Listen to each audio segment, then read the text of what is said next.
നമ്മൾ ആലോചിച്ചൊക്കെ പല സൊസൈറ്റിയിലുണ്ട് സ്ത്രീകൾ മുഴുവൻ മറഞ്ഞു പോകുന്നവർ. ഇപ്പോൾ ക്രൈസ്തവരുടെ കന്യാസ്ത്രീകളെ തന്നെ നമ്മൾ പരിശോധിക്കുക.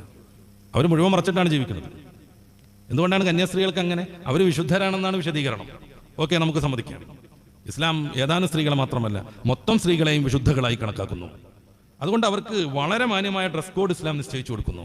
വിശുദ്ധകളാകയാൽ കന്യാസ്ത്രീകൾക്ക് ഡ്രസ്സ് പൂർണ്ണമായും ധരിക്കേണ്ടി വരുന്നുവെങ്കിൽ ആ ഡ്രസ്സ് തലയിൽ നിന്നൊന്ന് എടുത്താൽ പരീക്ഷയ്ക്ക് പ്രവേശിക്കാം എന്ന് നിയമം വരുമ്പോൾ ആ ഡ്രസ്സ് മാറ്റൽ ഒരിക്കലും സാധ്യമല്ല, പരീക്ഷ മുടങ്ങിയാലും കുഴപ്പമില്ല എന്ന് വിചാരിക്കാൻ മാത്രം തീവ്രമാണ് അവരുടെ ഡ്രസ് കോഡെങ്കിൽ, എല്ലാ സ്ത്രീകളെയും വിശുദ്ധരായി കണക്കാക്കുന്ന, വിശുദ്ധകളായി കണക്കാക്കുന്ന പരിശുദ്ധ ഇസ്ലാമിനെ സംബന്ധിച്ചിടത്തോളം എല്ലാ സ്ത്രീയും തലമറച്ചിരിക്കണം.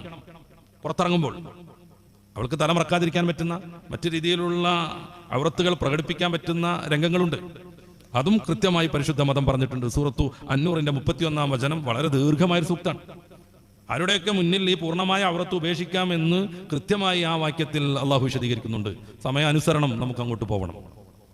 വിശുദ്ധകളായി പെണ്ണുങ്ങളെ മൊത്തം കാണുന്ന പരിശുദ്ധ ഇസ്ലാമിന് അവരെ മുഴുവൻ മൂടിയിട്ട് തന്നെ സംരക്ഷിക്കണം എന്ന നിയമം, അത് ഇസ്ലാം പറയുമ്പോൾ ആകെ മൊത്തം ഒരു വിവാദമാക്കിയിട്ട് മാറ്റുന്നത് എന്തിന്റെ പേരിലാണെങ്കിലും അനുവദിക്കാൻ കഴിയില്ല. ഇത് മതസൗഹാർദ്ദത്തിന്റെ നാടാണ്, മതസ്വാതന്ത്ര്യത്തിന്റെ നാടാണ്. ഇന്ത്യൻ ഭരണഘടനയെ നൽകുന്ന എല്ലാ അവകാശങ്ങളും അംഗീകരിക്കണമെന്ന് നിർബന്ധമായും അവകാശം എന്ന രീതിയിൽ തന്നെ നമുക്ക് പറയാൻ പറ്റുന്ന നാടാണ് ഇന്ത്യൻ